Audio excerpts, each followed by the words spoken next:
Jamás olvidaré ese día. Era el cumpleaños de mi abuela Elena, un día sagrado en nuestra familia, un pilar de alegría y unión. Mi nombre es Ricardo y mi vida giraba en torno a ellos, mi familia. Pero ese día, en lugar de unión, se sembró la semilla de una amargura que se enraizaría profundamente en mi alma. ¿Qué pasaría si te dijera que una simple presentación de diapositivas, un inocente recuerdo familiar, puede destrozar un corazón y encender una sed de justicia que consume todo a su paso? La casa de mi tía Sofía en Coyoacán estaba llena de risas y el aroma a mole. Mi abuela, con sus 80 años a cuestas, brillaba más que nunca. La tradición era ver un pase de fotos, un viaje por la historia familiar.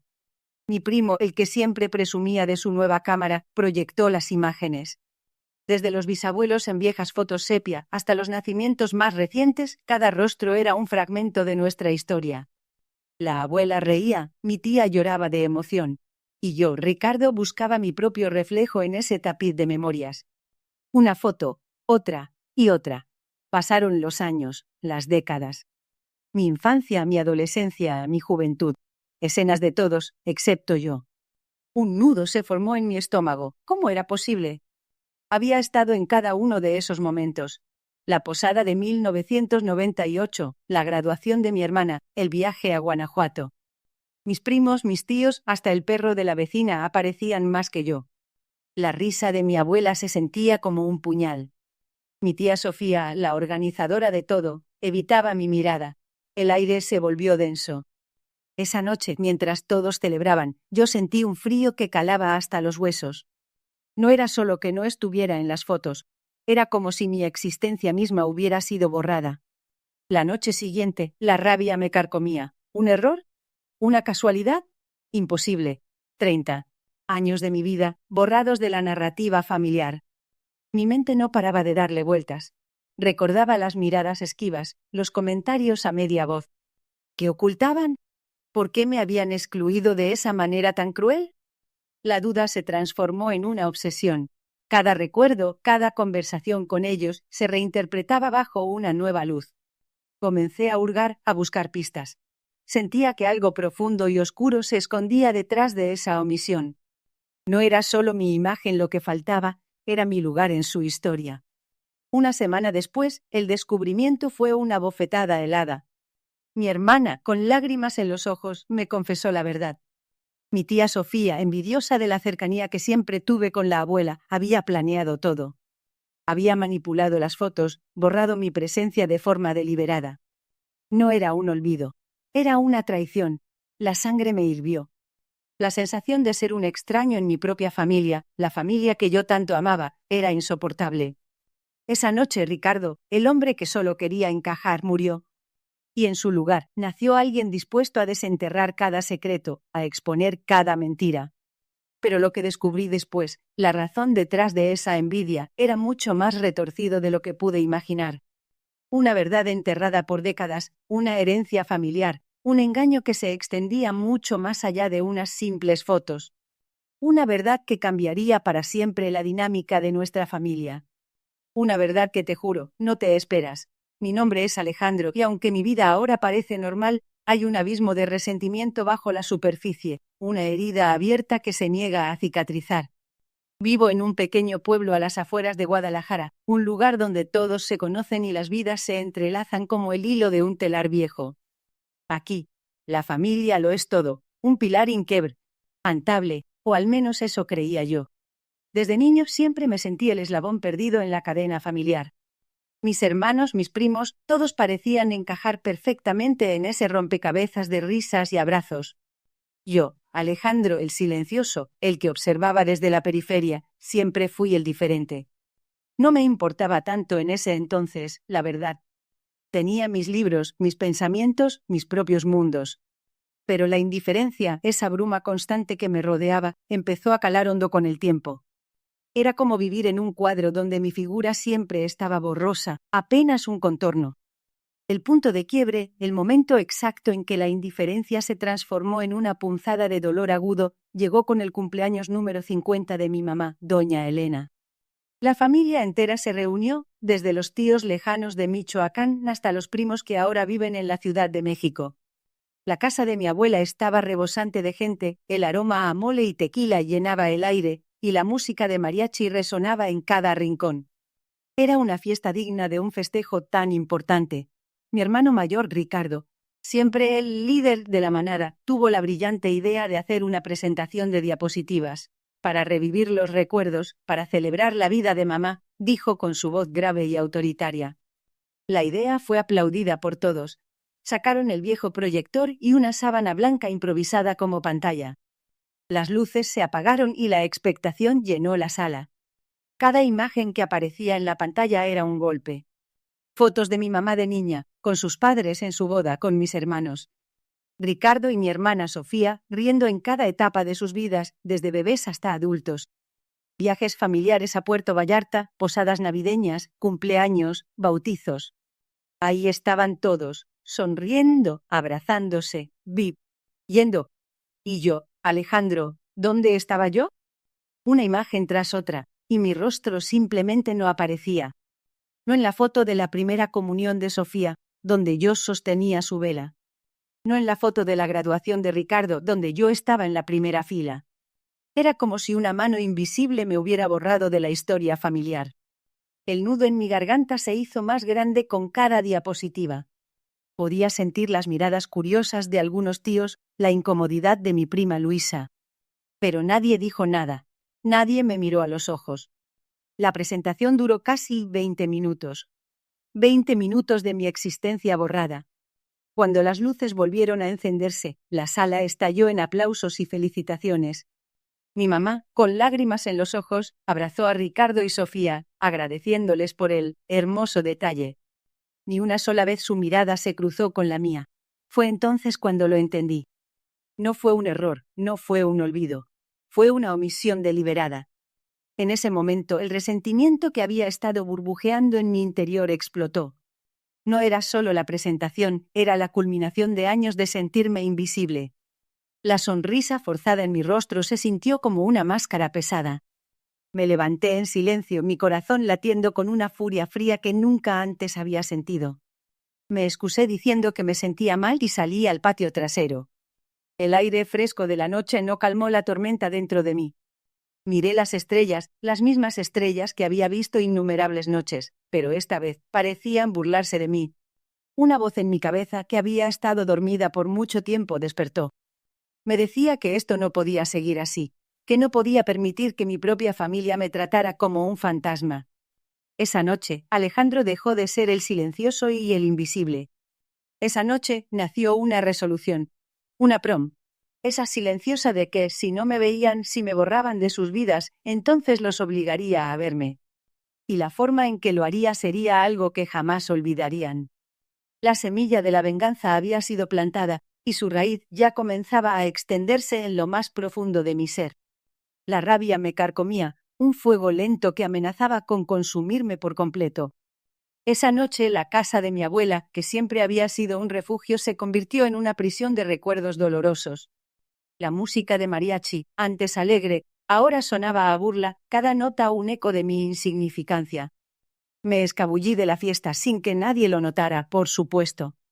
¿Quién se daría cuenta de la ausencia de una sombra? Caminé por las calles empedradas de Guadalajara, el aire fresco de la noche un contraste brutal con el calor hirviente de mi pecho. Cada farola parecía iluminar un fragmento de mi dolor. Llegué a mi pequeño apartamento, un lugar que antes me ofrecía paz, pero ahora se sentía tan vacío como mi lugar en esa familia. Me desplomé en el sofá, la imagen de mi hermano Ricardo sonriendo en la pantalla, con mamá a su lado, se repetía una y otra vez en mi mente. Él, el primogénito, el favorito, el que siempre tuvo el protagonismo. Yo, el fantasma. La traición no fue solo la omisión en las fotos. Fue la confirmación de una verdad que siempre había intuido. Para ellos, yo no existía. Los días siguientes fueron una tortura. No podía dormir, no podía comer. La idea de la venganza, que antes era solo una semilla, ahora germinaba con una fuerza imparable. Empecé a observar a mi familia con una nueva mirada, una mirada fría y calculadora. Ya no veía a mis seres queridos, sino a los arquitectos de mi dolor. Ricardo con su aire de superioridad, Sofía con su risa contagiosa que nunca compartió conmigo. Pia madre, doña Elena, cuya ceguera ante mi existencia me dolía más que cualquier otra cosa. Sabía que no podía enfrentarlos directamente, no era mi estilo. Siempre fui el estratega, el que pensaba 2 pasos adelante. Mi venganza debía ser sutil, devastadora y, sobre todo, inolvidable. Tenía que ser algo que los golpeara donde más les doliera, que los hiciera sentir la misma invisibilidad que yo había soportado durante toda mi vida. La pregunta no era si lo haría, sino cómo. Comencé a investigar, a buscar sus puntos débiles. Ricardo, mi hermano, era mi primer objetivo. Él había sido el artífice de esa humillación pública, el director de la orquesta de mi dolor. Ricardo se jactaba de su éxito en los negocios, de su impecable reputación en la comunidad. Era su orgullo, su armadura. Y yo sabía que esa armadura tenía que ser resquebrajada. Pasé horas en mi computadora, noches enteras, como un detective obsesionado. Revisé registros públicos, noticias locales, incluso sus perfiles en redes sociales, aunque Ricardo era muy cuidadoso con su imagen online. No buscaba un escándalo barato, no. Mi objetivo era algo más profundo, algo que minara su credibilidad desde dentro, que lo expusiera como el farsante que yo creía que era. Un día, mientras revisaba viejos archivos de la empresa familiar, algo saltó a la vista. Una serie de transacciones inusuales, pequeñas al principio, luego más grandes, que parecían desviarse de los canales normales. Eran apenas migajas, pero mi instinto me decía que había algo más. Ricardo siempre se había posicionado como el salvador del negocio familiar, el que lo había modernizado y llevado al éxito. Pero estas cifras contaban una historia diferente, una historia de irregularidades que, si se revelaran, harían añicos su imagen. La obsesión me consumía. Dejé mi trabajo, inventando una excusa sobre un proyecto personal urgente. Todo mi tiempo, cada fibra de mi ser, se dedicaba a desentrañar la red de engaños de Ricardo. Era como armar un rompecabezas macabro, donde cada pieza revelaba una nueva capa de su hipocresía. La adrenalina me mantenía despierto, la sed de justicia o de venganza me impulsaba. No era solo por mí. Era por cada vez que me sentí invisible, por cada sonrisa forzada que tuve que poner. Ricardo me había empujado al límite, y ahora pagaría el precio. La primera pieza del rompecabezas apareció cuando revisé los registros de la preparatoria. Ricardo siempre había alardeado de sus notas perfectas, de cómo fue el mejor de su clase. Sin embargo, los documentos oficiales contaban una historia diferente. No solo no fue el mejor, sino que apenas aprobó algunas materias. Su promedio era mediocre en el mejor de los casos. Aquella revelación, aunque pequeña, fue el primer indicio de la fachada que había construido. Ricardo era un maestro del engaño, y yo apenas empezaba a rascar la superficie. Esa misma noche me sumergí en viejos álbumes familiares. Buscaba patrones, inconsistencias, cualquier cosa que confirmara mis sospechas. Y ahí estaba. En las fotos de las reuniones familiares, de los viajes, de las celebraciones importantes, yo siempre estaba en la periferia o directamente ausente. Pero lo más inquietante fue ver cómo Ricardo en varias imágenes parecía estar deliberadamente cubriéndome, interponiéndose entre la cámara y yo, o simplemente borrando mi presencia de alguna manera. Era sutil, casi imperceptible para un ojo no entrenado, pero para mí, que había vivido esa invisibilidad, era tan claro como el agua. No era un accidente, era un patrón. Ricardo me había estado borrando activamente de la Narrat. Iba familiar mucho antes de la presentación de diapositivas. Mi investigación me llevó a hablar con viejos amigos de la familia, tíos lejanos que rara vez veíamos. Empecé a hacer preguntas discretas, a tejer una red de conversaciones casuales. Fue mi tía abuela Carmen, una mujer sabia y de pocas palabras, quien me dio la clave. Me contó sobre un incidente en mi infancia, algo que yo había olvidado por completo. Cuando tenía 5 años, me perdí en el mercado de Tonalá. La familia entera me buscó desesperadamente. Ricardo, que entonces tenía 12, fue el primero en encontrarme escondido detrás de un puesto de artesanías. En lugar de llevarme de vuelta, me regañó, me asustó y me hizo prometer que no diría que él me había encontrado, que diría que regresé solo. Su motivo, según la tía Carmen, era evitar que le quitaran el mérito del líder que ya se le estaba atribuyendo en la familia. Aquel incidente aparentemente insignificante reveló una faceta oscura de Ricardo, su necesidad de control y reconocimiento, incluso a expensas de un niño pequeño. La ira que sentía se transformó en una determinación fría. Ricardo había jugado conmigo toda mi vida, manipulando la percepción de los demás, borrándome de la historia familiar. Pero ahora la historia sería diferente. Mi siguiente paso fue el más arriesgado. Sabía que Ricardo tenía una caja fuerte en su oficina, donde guardaba documentos importantes. Había estado observando sus rutinas, sus horarios. Una tarde, cuando supe que estaría fuera por varias horas en una reunión en Guadalajara, tomé una decisión. Mi corazón latía con fuerza mientras forzaba la cerradura de su oficina. Era un riesgo enorme, pero la necesidad de exponer a Ricardo era más fuerte que cualquier miedo. Una vez dentro, fui directo a la caja fuerte. Sabía que la combinación era la fecha de nacimiento de nuestra madre, algo que siempre le había gustado recordar. Mis manos temblaban mientras giraba los números. El clic de la cerradura al abrirse resonó en el silencio de la habitación. Dentro encontré varios documentos, títulos de propiedad, estados de cuenta bancarios y una carpeta con la etiqueta Proyectos personales.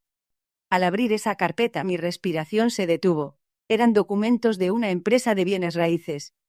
Ricardo, bajo el pretexto de ayudar a mi abuela con sus finanzas, la había convencido de vender una parte de sus terrenos a un precio ridículamente bajo. Pero lo más impactante fue que la empresa que compraba los terrenos era propiedad de un socio de Ricardo, y había indicios claros de que Ricardo recibiría una comisión oculta y sustancial por la venta. Había estado estafando a nuestra propia abuela, aprovechándose de su confianza y de su avanzada edad. Mi mente se nubló con una mezcla de indignación y asco. Ricardo no era solo un hermano egocéntrico, era un criminal. La estafa de los terrenos de la abuela no era un incidente aislado. Al revisar más a fondo descubrí un patrón de transacciones dudosas, de propiedades que pasaban de mano en mano dentro de un círculo cerrado de socios. Ricardo no solo estaba borrándome de las fotos, estaba borrando el patrimonio de nuestra propia familia, desviando fondos, manipulando herencias. Era una telaraña de engaños financieros que se extendía mucho más allá de lo que jamás imaginé. Mi hermano, el pilar de la familia, el hijo ejemplar, era un lobo vestido de cordero. La revelación de su fraude me golpeó con la fuerza de un rayo.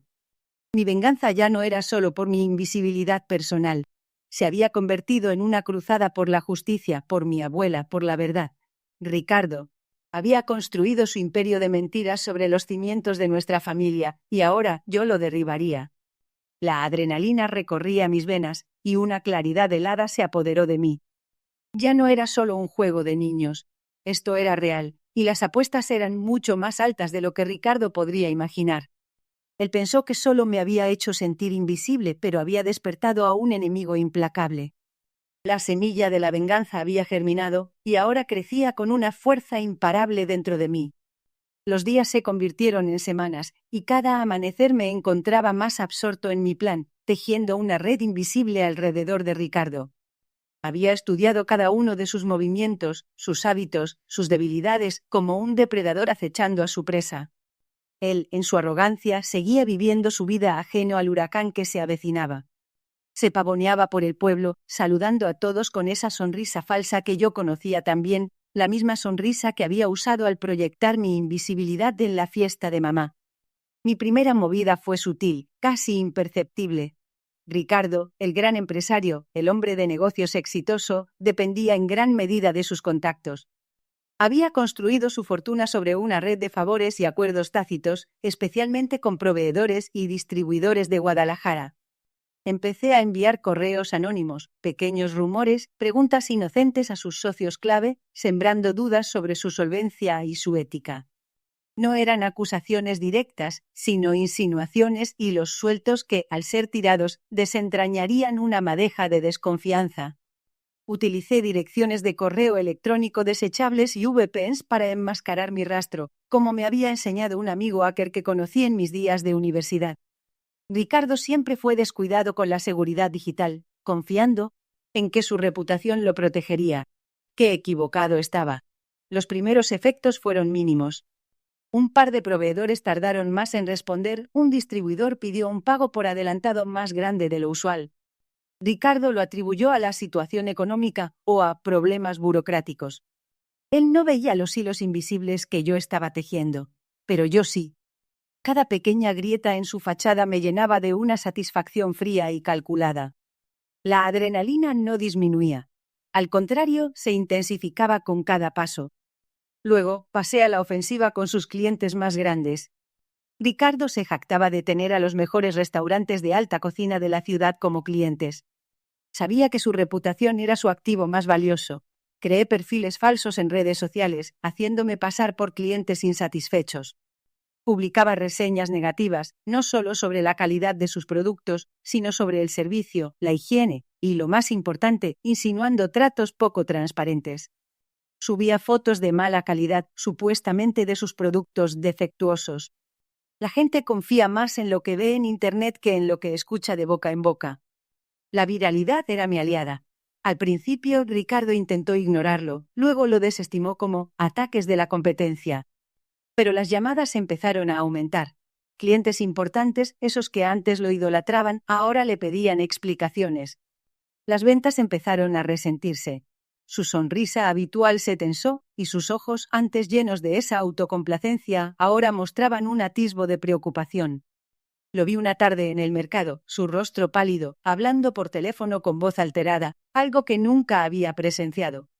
Esa imagen me dio una punzada de placer. Él estaba sintiendo la presión. La verdadera estocada llegó cuando contacté a un periodista local.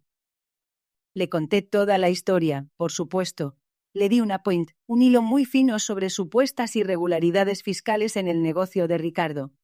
Le proporcioné documentos alterados, pero con suficiente verosimilitud para despertar su interés. El periodista, un joven ambicioso, mordió el anzuelo. Publicó un artículo pequeño al principio, casi oculto en la sección de negocios. Pero la semilla estaba sembrada. El miedo en los ojos de Ricardo era palpable. Ya no era una molestia, era una amenaza. Lo vi perder el sueño, sus llamadas telefónicas se hicieron más frecuentes y su tono de voz más desesperado. Empezó a culpar a sus empleados, a su socio, a cualquiera menos a sí mismo. La arrogancia se estaba desmoronando, revelando al hombre inseguro y temeroso que se escondía debajo. Él había pensado que solo me había hecho sentir invisible, pero había despertado a un enemigo implacable, uno que operaba desde las sombras, usando sus propias armas contra él. Ricardo estaba entrando en mi terreno de juego, y yo era el maestro del engaño. La verdadera confrontación se acercaba, y yo estaba listo. La confrontación final no fue en un escenario de mi elección, sino en la casa de mi abuela, el epicentro de tantas de mis heridas. La familia, convocada bajo el pretexto de otra celebración, se había reunido. Ricardo, con su sonrisa forzada y su falsa autoridad, dirigía la orquesta de falsedades.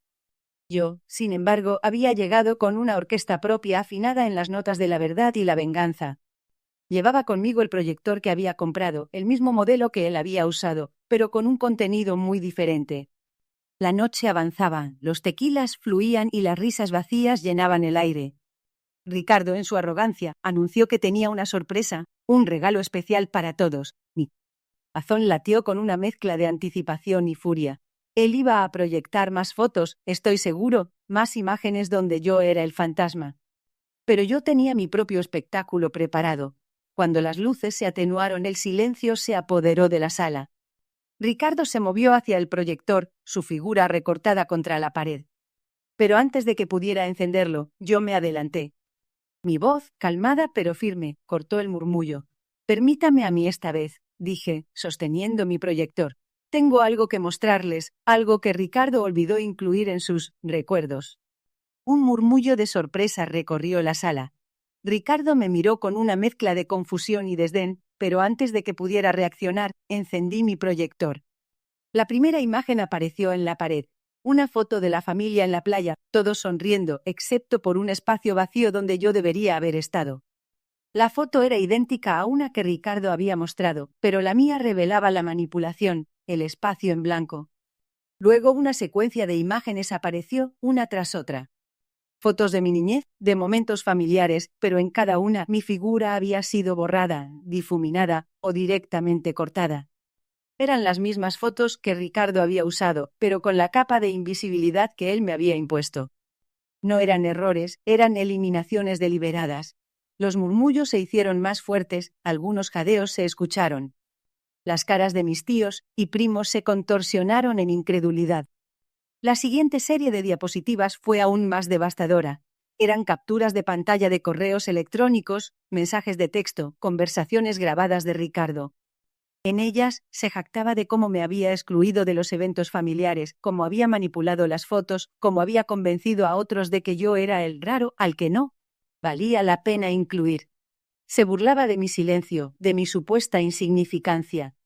Las palabras de Ricardo, frías y crueles, llenaron el aire.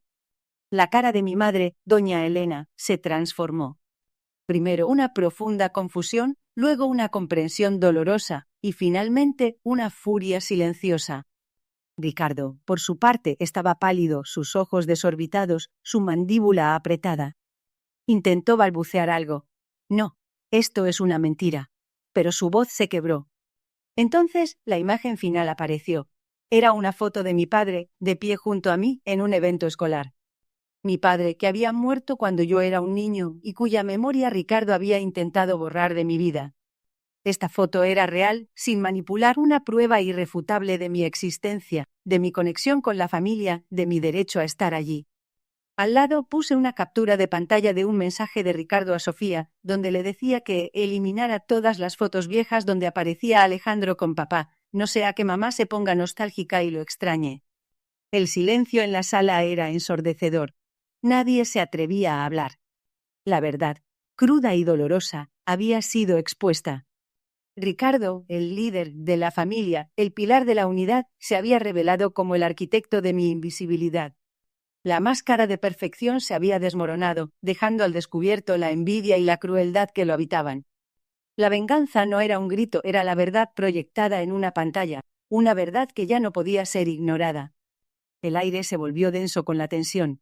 Mi madre se levantó, sus ojos clavados en Ricardo, una mirada que nunca antes le había visto, una mezcla de decepción y dolor. La confrontación había llegado, no con gritos, sino con la innegable luz de la verdad. El silencio que siguió fue más ensordecedor que cualquier grito. Mi madre, Elena, no dijo una palabra, pero sus ojos, fijos en Ricardo, hablaban de una desilusión profunda, de un dolor que apenas podía contener. Se acercó a la pantalla, tocó la imagen de mi rostro borroso, y una lágrima solitaria rodó por su mejilla. No era una lágrima de tristeza, sino de reconocimiento de una verdad que había estado oculta por demasiado tiempo. Ricardo, por primera vez en su vida, pareció encogerse. Su postura, siempre tan dominante, se volvió incierta. Intentó hablar, balbuceó algo sobre errores y no haberlo notado, pero las palabras se ahogaban en su propia vergüenza. Mis hermanos y primos, que segundos antes habían estado riendo, ahora se removían incómodos en sus asientos, evitando mi mirada. Algunos, los más cercanos a Ricardo, parecían genuinamente sorprendidos, como si la revelación les hubiera golpeado con la misma fuerza que a mi madre. Otros, los que siempre habían sido más distantes conmigo, simplemente bajaron la cabeza, incapaces de sostener la cruda realidad que se les presentaba. No había euforia en mí, ni la satisfacción que esperaba de la venganza. Solo una calma extraña, una ligereza que no había sentido en años. La carga que había llevado, ese resentimiento acumulado, se disolvía lentamente. Mi madre se volvió hacia mí, y por primera vez vi en sus ojos no solo amor, sino también una disculpa tácita. Me tomó de la mano, un gesto simple, pero que valía más que 1000 palabras. Alejandro, dijo con voz apenas audible, mi niño. Lo siento. Esa disculpa tan esperada y tan inesperada me golpeó más fuerte que cualquier confrontación. Había imaginado gritos, reproches, una batalla campal. Pero la verdad había actuado como un bisturí, cortando la podredumbre sin necesidad de violencia. Ricardo intentó acercarse, pero mi padre, que hasta entonces había permanecido en silencio, se interpuso. Su mirada hacia Ricardo era fría, decepcionada. «Esto no es lo que te enseñamos», le dijo con una voz que rara vez usaba, una voz que denotaba la máxima autoridad y desaprobación. La fiesta se disolvió de forma abrupta. El mariachi dejó de tocar, la música se desvaneció. La gente comenzó a despedirse en voz baja, el ambiente festivo se había roto por completo. Ricardo se marchó sin decir adiós con la cabeza gacha, un hombre que había sido despojado de su arrogancia en cuestión de minutos. Mis hermanos y primos se dispersaron, algunos con miradas de arrepentimiento, otros simplemente incómodos. Esa noche mi madre y yo hablamos por horas. Me contó historias de mi infancia que yo no recordaba, momentos en los que ella sí había estado presente, aunque yo no lo percibiera. Me habló de sus propios arrepentimientos, de cómo la vida a veces nos ciega a lo que tenemos justo enfrente. No fue una conversación fácil, pero fue sanadora. Por primera vez, sentí que era parte de la familia, no el eslabón perdido, sino una pieza esencial que finalmente había encontrado su lugar. La venganza, al final, no fue dulce ni amarga. Fue necesaria. Fue el catalizador que rompió el silencio, que expuso una verdad incómoda pero vital. Me dio la oportunidad de ser visto, no por el dolor que cargaba, sino por la persona que realmente era. Ricardo y yo no volvimos a hablar de lo sucedido en mucho tiempo. La relación con él, y con parte de mi familia, quedó marcada por ese día. No fue una reconciliación inmediata, pero se abrió una puerta, una posibilidad de reconstruir algo que se había roto. Aprendí que la verdadera justicia no siempre radica en el castigo, sino en la revelación. En la capacidad de la verdad para desmantelar las ilusiones y forzar a las personas a verse a sí mismas y a los demás con claridad. Mi vida no se transformó mágicamente, pero la herida, esa que se negaba a cicatrizar, finalmente comenzó a cerrarse. Y en esa cicatriz quedó la historia de cómo una presentación de diapositivas cambió todo, y cómo, al final, encontré mi propio lugar en la foto familiar. La imagen de mi familia sonriendo sin mí me había carcomido por meses, una herida abierta que no cicatrizaba. Cada risa que escuchaba en sus reuniones, cada historia que me contaban sobre sus viajes familiares, se sentía como una puñalada. Me había obsesionado con la idea de mostrarles lo que habían perdido, de hacerles sentir, aunque fuera por un instante, el vacío que yo había sentido. La oportunidad llegó con la boda de mi prima, un evento que la abuela había organizado con la promesa de una reunión familiar inolvidable. Esa noche en el salón de eventos, el aire estaba cargado de risas y abrazos. Mi tía, la que siempre me había minimizado, me saludó con una sonrisa forzada. «Qué bueno que viniste, Ricardo. Pensamos que no te dignarías a aparecer». Su comentario, tan típico de ella, solo avivó la llama de mi resentimiento. Esperé mi momento paciente, observando cómo la familia se congregaba para el brindis. Cuando el padre de la novia tomó el micrófono, anunciando el inicio de la proyección de fotos familiares, mi corazón latió con fuerza. Era el momento. Había pasado semanas preparando mi propia presentación, una narrativa visual de mi vida, mis logros, mis viajes, mis aventuras, todo lo que había construido lejos de ellos, todo lo que ellos habían ignorado.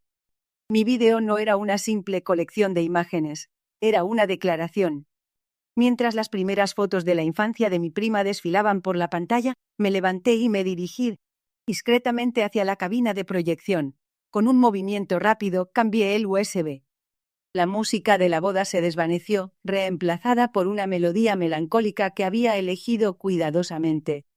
En la pantalla gigante apareció mi rostro, joven y sonriente, en una foto que ellos nunca habían visto.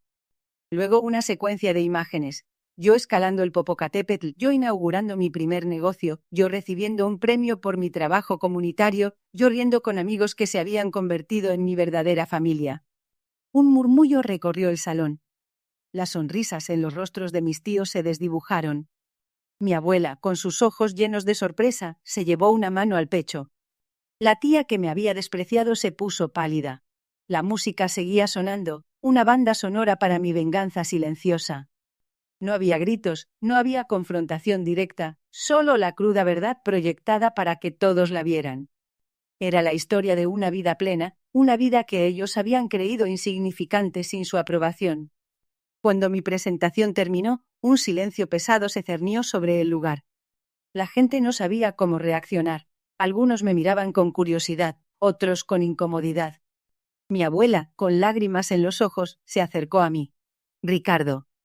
No sabíamos. No teníamos idea. Su voz estaba rota. No era la disculpa que había anhelado, pero era un reconocimiento. La tía que me había ofendido me evitó la mirada. Mi prima, la novia, me abrazó con fuerza. «Lo siento, Ricardo. Siempre te extrañamos». En ese instante sentí una extraña mezcla de triunfo y vacío. Había logrado mi objetivo, les había mostrado lo que habían perdido, pero el costo había sido alto. la satisfacción no era tan dulce como había imaginado. La venganza al final había dejado un sabor agridulce, recordándome que aunque había encontrado mi propio camino, el anhelo de una conexión familiar genuina seguía siendo una herida abierta. Había ganado la batalla, pero la guerra emocional seguía dentro de mí.